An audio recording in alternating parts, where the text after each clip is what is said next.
Bueno, bienvenido, muchas gracias por continuar con nosotros. Este lunes nos acompaña el ministro de Turismo de nuestro país, Napoleón Duarte, y Carlos Bolleger Ruiz, director regional para las Américas de la Organización Nacional Mundial del Turismo de Naciones Unidas. Don Carlos, bienvenido, muchas gracias por estar con nosotros. Vamos a hablar, por supuesto, de este tema tan apasionante del turismo, pero sobre todo también de esta cantidad de celebraciones que se están preparando en el marco de el fin de la era maya, ¿no? Y los países centroamericanos, creo que todos los países de América se están preparando realmente para un evento importante, pero que también tiene esta parte muy linda, digo, del turismo, de la gente que quiere saber más de los mayas, qué significa el fin de la era, y creo que los países lo están aprovechando, la verdad, muy bien. Así es que, bienvenido, don Carlos, muchas gracias por estar con nosotros. Ministro Duarte, también muchas gracias por estar con nosotros, un gusto tenerle. Bueno, muchas gracias. Bueno, entiendo que El Salvador se mete en esto también, se sube, ¿no, ministro? Precisamente en esas celebraciones del fin de la era maya. Y bueno, cuéntanos un poco cómo nos estamos preparando nosotros y luego vamos a preguntarle a don Carlos también cómo está viendo este movimiento que es casi mundial, ¿no, don Carlos? Lo es, ciertamente. Así es, ministro. Bueno, no es que nos subamos, porque somos parte del mundo maya, somos parte de esa civilización. Desde que yo recuerdo en los historiadores que hemos estado revisando, ustedes saben que esta civilización maya tiene aproximadamente, se extendió en unos 300.000 kilómetros cuadrados, en la que abordó el sur del estado de México con 5 estados, luego estuvo, digamos, en Centroamérica, llegó hasta Honduras, parte del norte de Honduras, El Salvador, Guatemala y Belice. Cada uno de estos países tiene importantes hallazgos que se han encontrado, sobre todo inicialmente en México, porque México y Guatemala tienen comunidades muy vivientes que hablan idiomas todavía, lenguas especiales, más, inclusive Guatemala tiene más de 15 a 17 lenguas. México también hablan el Itza y el quechua y todo este tipo de lenguajes. Y además se va desarrollando en las civilizaciones, después de 5.200 años, pues tenemos muchos, los centroamericanos y mexicanos, tenemos mucho que recoger sobre esta historia. Las civilizaciones nos muestran que era el imperio del maíz. Ciertamente hubo una época después de los 300 después de Cristo, que es en la época clásica, es donde comienzan ellos a descubrir sus grandes dotes de arquitectos, de diseñadores. Y esto genera toda una cultura, toda una riqueza muy relativa sobre cómo construir las ciudades mayas. Es así que cuando uno va a Talamay, o va a Chichén Itzá, o va inclusive al Tikal, Copán, o al mismo Joyas del Serén, el Tazumal, encontramos rasgos bastante homogéneos en la que nos están dando esa cultura y ese imperio, digamos, el imperio de los mayas. El otro lado es el hombre mismo, cómo vivía el hombre.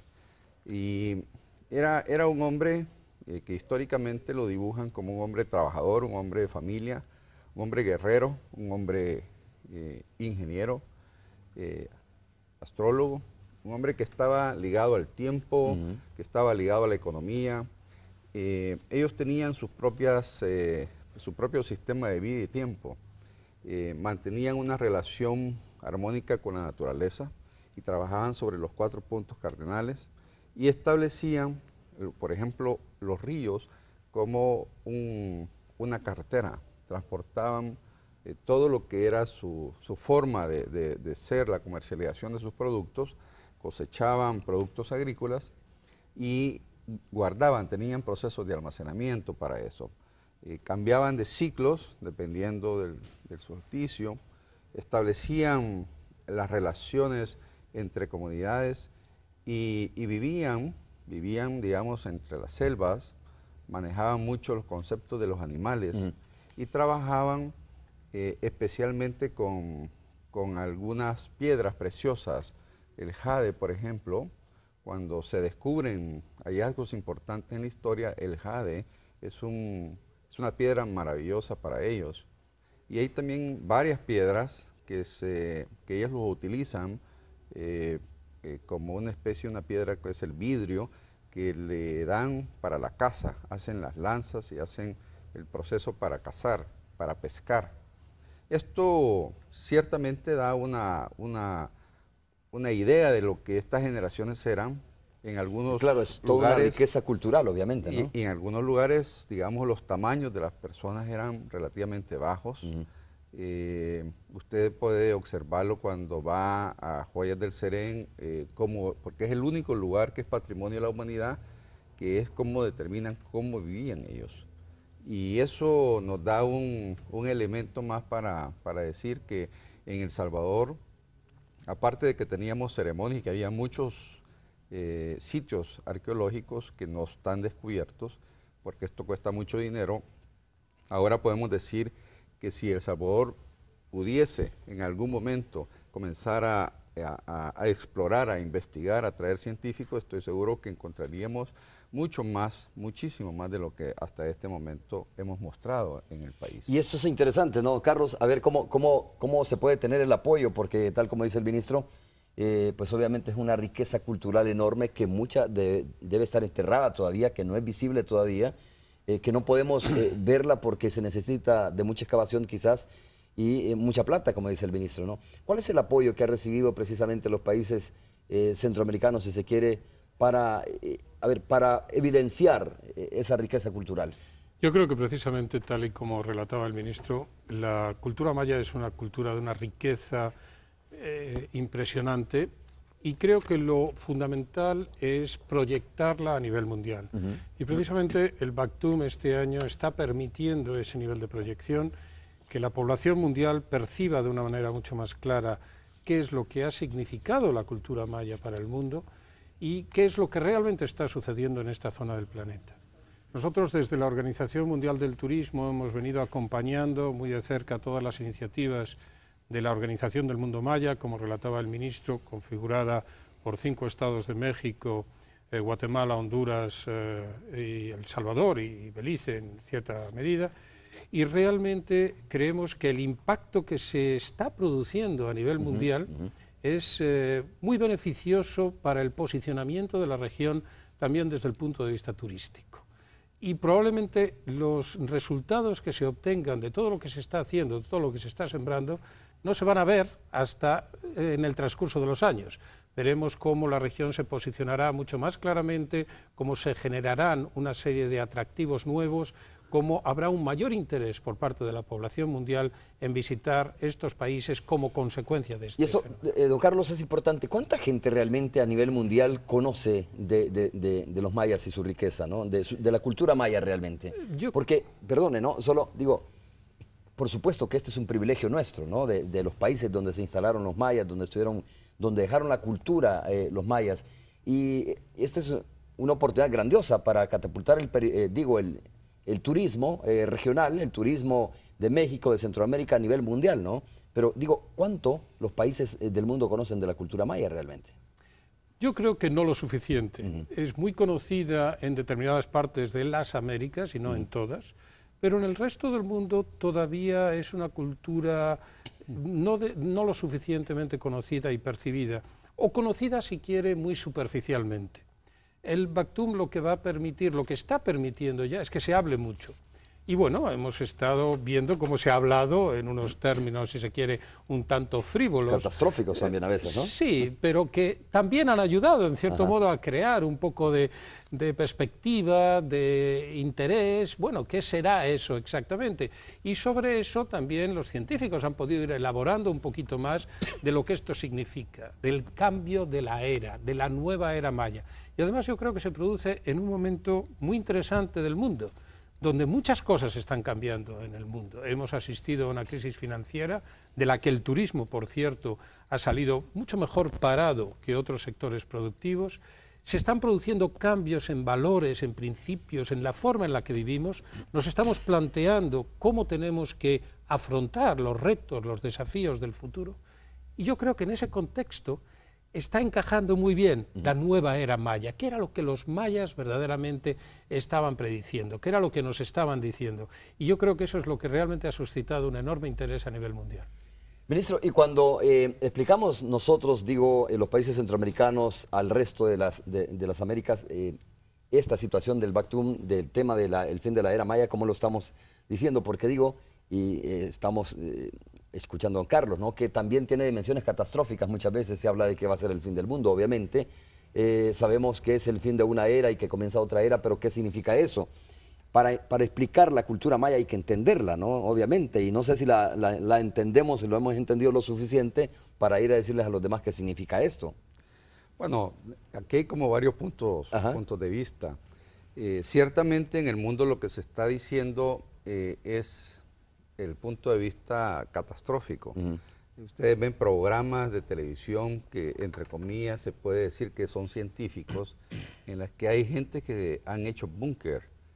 Ayer estaba viendo, anoche precisamente estaba viendo un programa en la que la gente cada vez está diciendo que va a haber un cataclismo y que todas estas cosas van a producir desastres. Yo creo que esa es la parte muy negativa de lo que se está hablando de los mayas.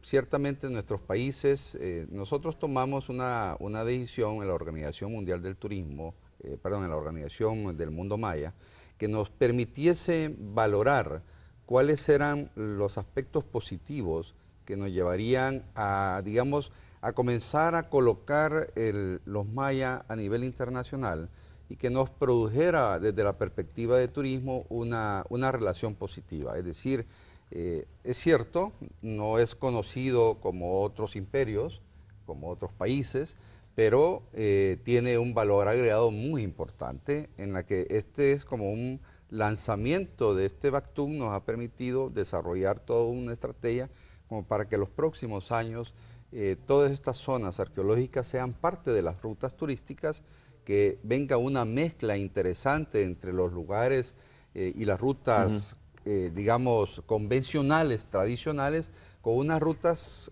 como estas que no son tan tradicionales, pero que tienen componente cultural, componente histórico, sobre todo es muy atractivo para los mercados europeos y los mercados emergentes. Y así fue que lo planteamos, hemos planteado las posibilidades de unas rutas comunes vía terrestre, vía aérea. Confeccionamos mapas digamos, bastante adecuados a las perspectivas de nuestros países y hemos iniciado algunas acciones en cada país celebrando este día como el inicio de una nueva era. Esfuerzos conjuntos, obviamente. Es un esfuerzo conjunto y un esfuerzo de país, porque esto requiere recursos, requiere promoción nacional, internacional, y no de una sola vez la gente va a venir a ver qué está pasando en el mundo maya. Y requiere mucha divulgación, obviamente, para posicionarlo, hay que, como dije, hay que conocerlo para saberlo explicar, pero también hay que tener una estrategia para posicionarlo a nivel europeo, si se quiere, ¿no? O por lo menos aquí en Latinoamérica, como dice don Carlos, que no necesariamente toda Latinoamérica conoce cuál es el mundo maya o qué es la cultura maya, por ejemplo. Y aquí me permito preguntar, don Carlos, de nuevo, ¿cuál es el apoyo que están recibiendo los países que están en este esfuerzo de posicionar precisamente la cultura maya, ¿no?, de divulgar la cultura maya? ¿Qué apoyo están recibiendo de la Organización Mundial del Turismo? Una de las misiones precisamente de la Organización Mundial del Turismo es prestar el apoyo en forma de divulgación internacional. Y no solamente en el ámbito de las Américas, pero como usted bien decía, también en el ámbito del resto del mundo, porque ciertamente hay un desconocimiento muy grande.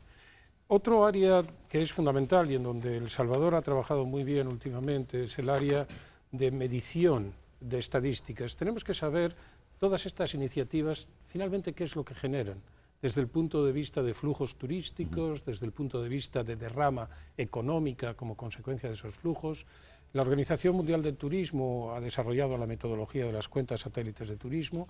El Salvador ha estado trabajando sobre la base de esa metodología con mucho éxito, de forma que hoy puede presentar unos datos muy precisos de cómo está impactando realmente el turismo en El Salvador y en el conjunto de la región.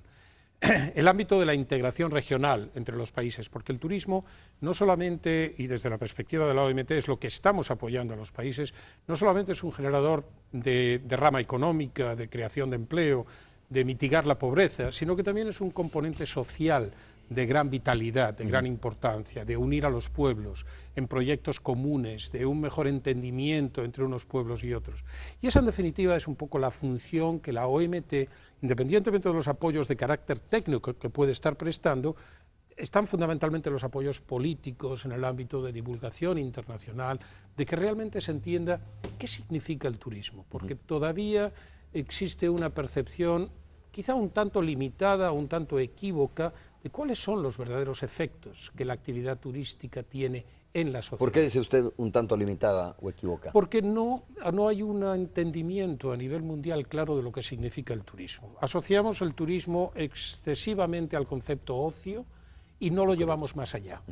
No lo llevamos a la verdadera dimensión de lo que significa la actividad de los viajes a nivel mundial, motivados por razones de ocio, obviamente, muy importante, pero también por razones culturales, por razones religiosas, por razones médicas, por razones de deporte, de aventura, es decir, hay muchos elementos y sobre todo por razones de negocios, de conferencias, de congresos. Entonces, todo este tipo de cosas, el que, por ejemplo, aquí ahora estemos hablando del mundo maya y que la Organización Mundial del Turismo esté presente en El Salvador estos días, con el secretario general de la organización al frente, y que hoy tendremos un encuentro con el presidente precisamente para que el presidente se adhiera a la campaña mundial a la que ya se han adherido 41 jefes de Estado del mundo en favor del turismo, es decir, de que el turismo se convierta en una política de Estado y que de esa manera, puesto que es una actividad muy transversal en donde no solo tiene que intervenir el Ministerio de Turismo, tienen que intervenir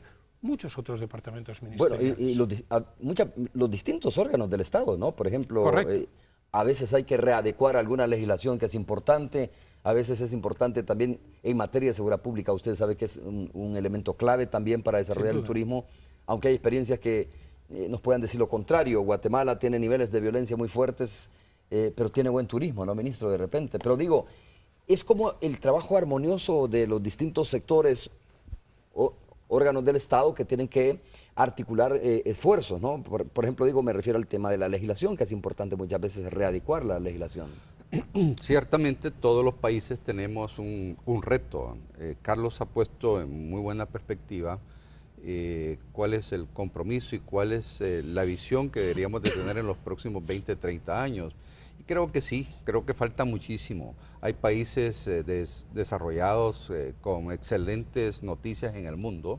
Entiendo que la Organización Mundial del Turismo ha celebrado recientemente en Europa llegar a un flujo de viajes en términos de viajeros a más de 1.000 millones. 1.000 millones, ¿verdad?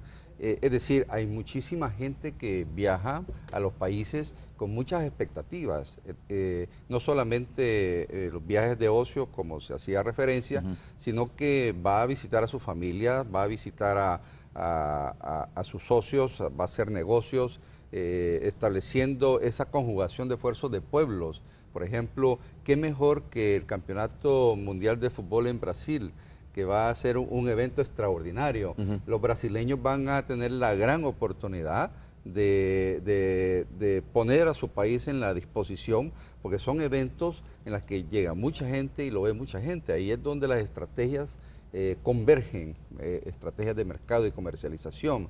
Ahí se lanzan productos. Correcto. Esta gente que llega va a visitar Brasil, va a visitar este tipo de ciudades. Por supuesto, nosotros, un poco la idea que hemos ido construyendo es ir fortaleciendo nuestra oferta turística, porque la oferta turística, en la medida en que esto vaya, tengamos más hoteles, tengamos más infraestructura, tengamos estadios, tengamos shows. Y una mejor atención, obviamente. Y mejores servicios, mejores carreteras, aeropuertos. Todo esto nos va a dar un beneficio, un respaldo. Y la gente viene al país y se va contenta. Es decir, cuando usted le sonríe a un turista y lo atiende, lo lleva de verdad para que disfruta nuestras, digamos, lugares tan bonitos que tenemos, en esa medida esta gente va a hablar. y es una gota a gota que se va dando en el mundo a través de todos los que participamos en el área regional o en el área centroamericana.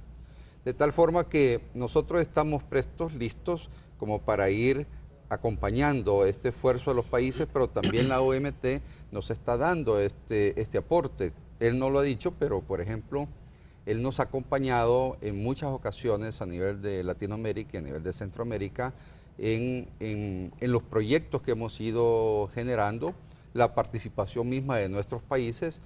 Cuando yo estaba de presidente pro tempore del Consejo Centroamericano de Turismo, participé en varios eventos de la OMT.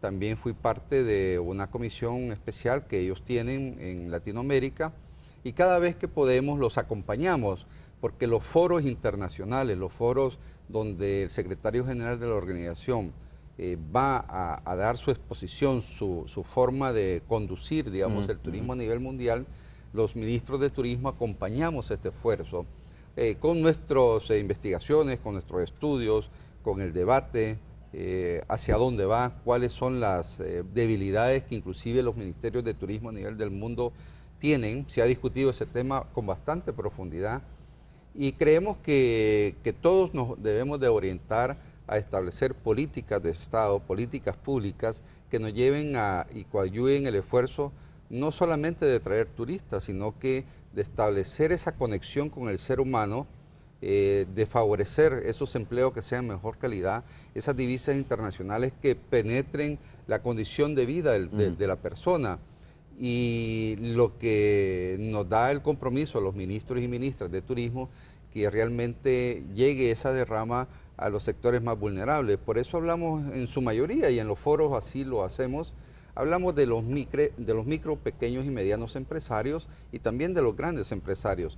Estamos ligados, por ejemplo, a la relación con el sector privado, que es muy importante. Es decir, yo siempre digo, hay dos premisas fundamentales. Una, que el turismo no puede suceder, no puede pasar si no tiene las suficientes conectividades como para poder traer turistas a un país. Es decir, si no hay aviones es muy difícil. Claro. Y el otro aspecto es que si no está el sector privado desarrollando en conjunto con el sector público, en esa alianza y en esas políticas públicas, pues también es muy difícil, porque ellos son los que mueven a nivel mundial todo este flujo de personas que viajan de un lado para otro. De tal forma que para mí es muy importante esa relación con la OMT como ministro. Trabajamos en proyectos muy interesantes. Se trabajó en el Código de Ética de la OMT, porque se dan los lineamientos, los principios y valores que conducen a la organización y a todos los ministerios en términos internacionales. Ahí pues se habla de muchos temas relevantes, pero nos da el contexto, el marco. Y por el otro lado nos acompañan en cooperación.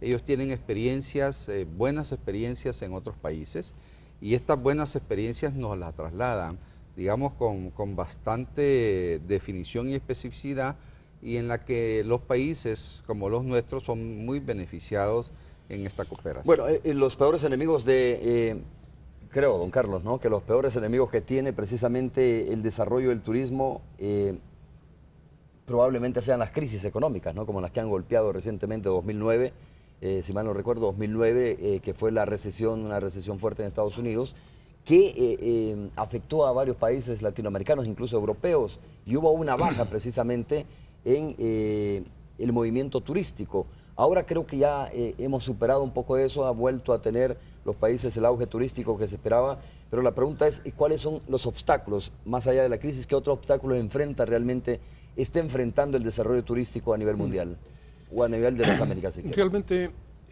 primero quería hacer una puntualización en cuanto a la forma en que la crisis financiera afectó a la actividad turística. Ciertamente se resintió a finales del año 2008, durante los 3 primeros trimestres del 2009, y ya a partir del último trimestre del 2009 volvió a recuperarse. Y desde el 2010 en adelante ha seguido manteniendo crecimientos anuales superiores al 4,5%. Pocos sectores productivos pueden haber navegado por la crisis de una manera tan, digamos, exitosa dentro de esa situación. Pero ciertamente estamos teniendo que prepararnos para cualquier tipo de crisis, y no solamente en el ámbito financiero. Como antes decía el ministro, desde la OMT trabajamos el reto de la sostenibilidad, porque ese es otro tema muy importante, de la ética, de no vale todo, de cómo tenemos que desarrollar nuestro turismo a nivel mundial. Y si bien las perspectivas de crecimiento del turismo, y nosotros hemos presentado un estudio recientemente en el que hablamos de un crecimiento en los próximos 20 años sostenido del 3,3% anual, lo que quiere decir que de los 1.000 millones de turistas internacionales que hemos tenido justamente la semana pasada, vamos a llegar a 1.800 millones de turistas internacionales en el año 2030. Pero ese 3% no puede ser para todos los países, ¿no? No, esa es la media mundial. De hecho, tengo que decir que América Central está creciendo y la proyección es que crezca casi el doble en porcentaje que esa media mundial. El crecimiento que tenemos proyectado para América Central está más cercano al 6% anual. También es cierto que las bases son más bajas. Pero quisiera añadir que cuando hablamos de flujos turísticos, no debemos limitarnos únicamente a hablar de los flujos turísticos internacionales, que son a los que nosotros nos estamos refiriendo con estos datos, sino también a los flujos internos o domésticos, que son muy importantes en todo el encaje económico del país. Aunque generan menos ingresos. Pregunto. No generan divisas, pero quizá no necesariamente menos ingresos. Es decir, los restaurantes, los hoteles, las tiendas pueden, y de hecho la crisis financiera que vio esa recesión en el turismo internacional no vio recesión en el turismo doméstico. En muchos países se compensó la bajada de turismo internacional con la subida de turismo doméstico. Y precisamente los datos que tenemos de El Salvador son muy positivos en este sentido, en que el turismo doméstico, el turismo interno, también en El Salvador está alcanzando unos niveles interesantes, por encima de los 4 millones anuales de visitantes internos, añadidos al 1.600.000 de visitantes internacionales que recibe El Salvador. De manera que esa yo creo que también es una perspectiva. Pero es cierto lo que usted decía, tenemos desafíos, es decir, ¿cómo se va a producir ese crecimiento? Tenemos que prepararnos adecuadamente para las situaciones de crisis. Y desde la OMT tenemos un programa de asistencia técnica a los países para la gestión de crisis, pero no solamente crisis financiera, sino crisis de cualquier tipo, problemas que pueden derivarse del terrorismo, problemas que pueden derivarse de la seguridad, o de un problemas de natural, catástrofes ¿no? naturales, etcétera. Entonces, simplemente tenemos que estar lo suficientemente preparados para eso, y es lo que desde la Organización Mundial del Turismo estamos también intentando hacer como apoyo a los países miembros. Ministro, bueno, estoy viendo ya estas como digamos, brochure, ¿no? Que son la oferta turística, parte de la oferta turística de El Salvador, y precisamente le iba a preguntar eso, ministro. ¿Tiene límites la oferta turística? Cada país tiene sus propias naturalezas, ¿no? Tiene su propia condición, digamos, de esa manera. Y uno dice, bueno, es casi difícil pensar que se va a homologar el crecimiento en Centroamérica, Costa Rica versus Guatemala y El Salvador, ¿no? Pero en El Salvador, ¿cuáles son como las limitantes que puede tener la oferta turística? ¿O la creatividad es el límite de todo esto? Yo creo que las posibilidades son infinitas. Yo soy mucho más optimista de eso. Y le cuento por qué.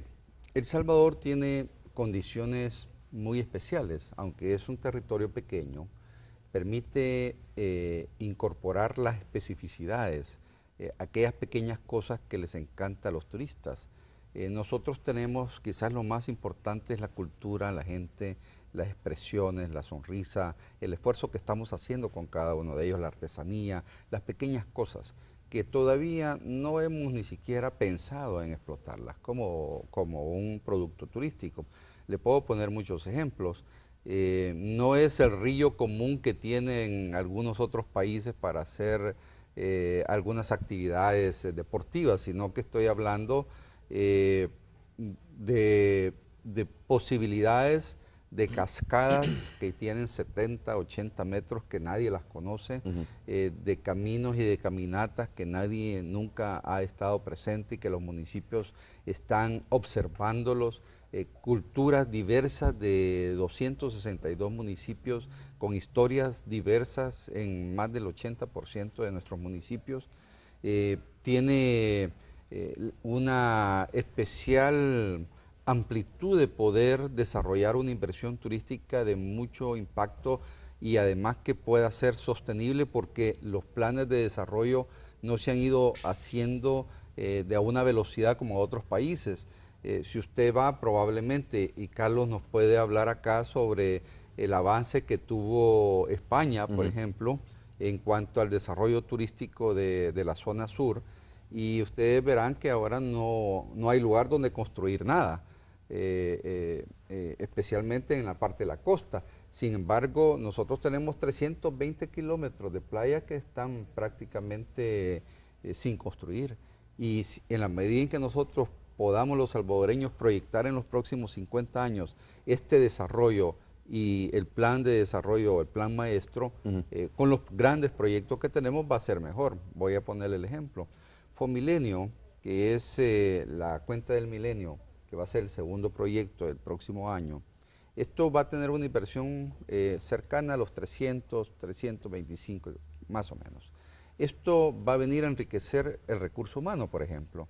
No va a venir a construir grandes infraestructuras como en otros países, pero le va a dar un fortalecimiento a nivel de este sector, que va a estar listo para poder desarrollar sus potencialidades estos seres humanos, mujeres y hombres, estas generaciones, y vamos a poder poner ese valor agregado a nuestras posibilidades de inversión. Otro de los elementos que podemos hacer, nosotros tenemos suficiente terrenos para hacer infraestructuras, que es lo que ahorita estamos haciendo en el aeropuerto, ¿verdad? Nosotros podemos pensar en los próximos 50 años haciendo todos los trabajos que CEPA está diseñando, el plan maestro, y podemos potenciarnos. Probablemente nosotros, ni usted ni yo, vamos a ver todo esto, porque se va a ir desarrollando. La proyección que tiene la OMT, cuando estamos hablando de que vamos a recibir 1.000 millones de turistas en el mundo y después 1.800 millones de turistas en el mundo, esto es mucha gente y tenemos los países que estar preparados. Nosotros ya tenemos una proyección hasta el 2030, cuáles son los crecimientos que vamos a tener. ¿Cómo lo hacemos esto? A través de las investigaciones que hace la OMT y a través de nuestras propias proyecciones. Tenemos modelos que nos permiten a nosotros pensar que el crecimiento estará entre el 4% y 6% máximo. ¿De cuánto es ahora, ¿verdad? ministro? Estamos hablando, hoy estamos llegando en número de visitantes a 1.700.000. La cifra pues no hemos terminado de cerrar el año, pero vamos haciendo saltos cualitativos de 1.750.000, 1.800.000, 2 millones, hasta llegar a 3 millones, 4 millones de turistas. Para El Salvador, llegar a 4 millones de turistas en el 2030, por ejemplo, 2040, es un montón de gente. Que la cifra que nos daba a conocer, ¿no?, usted es que el derrame económico viene de 400 y algo, 415.9 a 602.9 parece, ¿no? Yo tengo aquí las proyecciones. A octubre de este año. Sí, las proyecciones al 2012 tenemos un crecimiento del 5% neto. Vamos a cerrar con 1.712.000 visitantes. Esto es un ritmo importante porque cuando nosotros recibimos en crisis esta cartera, ya teníamos dificultades para poderla poner de crecimientos negativos a crecimientos positivos. Sin embargo, hemos ido articulando este esfuerzo. Hoy es una cartera que nos va a estar produciendo arriba de los 700 millones de dólares. Hemos recuperado bastante bien todo el esfuerzo que hemos emprendido.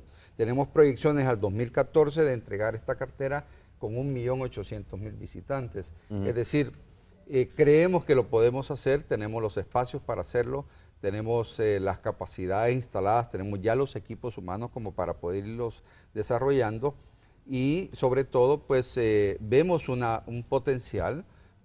Voy a dar un ejemplo. Durante este año hemos tenido crecimientos casi del 40% de salvadoreños que residen en los Estados Unidos y que se convierten en turistas, pernotan en nuestro país, tienen un alto nivel de gasto turístico, pero además la gente se queda más de 15 días, hasta 25 días. Es decir, estas investigaciones nos están dando todo un esfuerzo de campañas que hacemos nosotros en los Estados Unidos y en Centroamérica. Y por supuesto, estamos pensando que el crecimiento vía aérea que estamos teniendo en El Salvador es producto de toda una estrategia de mercados, es producto de más aviones, es producto del hub, es producto de un esfuerzo de conectividades. ¿Y de más aviones significa más competencia? Yo creo que sí. Iberia, por ejemplo, que ellos llegaron ayer en Iberia, me decían el avión venía lleno. ¿Verdad? Eso porque significa pueden venir que más aviones, ¿no? Pero si el precio sigue siendo el mismo. Pero si vienen llenos, ¿verdad? Es decir, yo no sé cuánto les costó el pasaje a ellos allá, pero quizás probablemente lo podemos decir.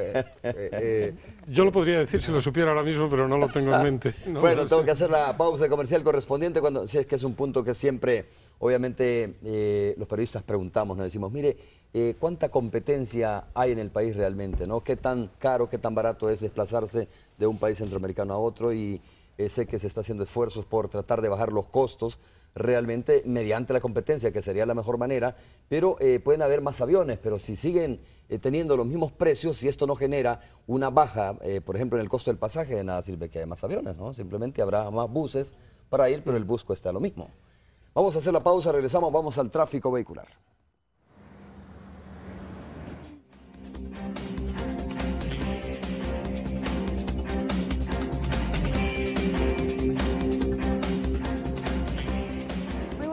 Cuando son las 7:37, gracias Romeo, iniciamos la actualización del tráfico vehicular, ya que al parecer las protestas continuarán en el municipio de San Martín, luego de que vendedoras que se oponen a los planes de reordenamiento que impulsa el edil de esa localidad bloquearon un tramo de la carretera panamericana durante este fin de semana. Desde muy temprano, poco a poco se han ido concentrando hoy en los contornos del Palacio Municipal, donde ya agentes metropolitanos y la policía están resguardando las oficinas en caso de que se dé algún tipo de altercado. Así que mucha precaución si se tiene que transitar sobre el centro de San Martín.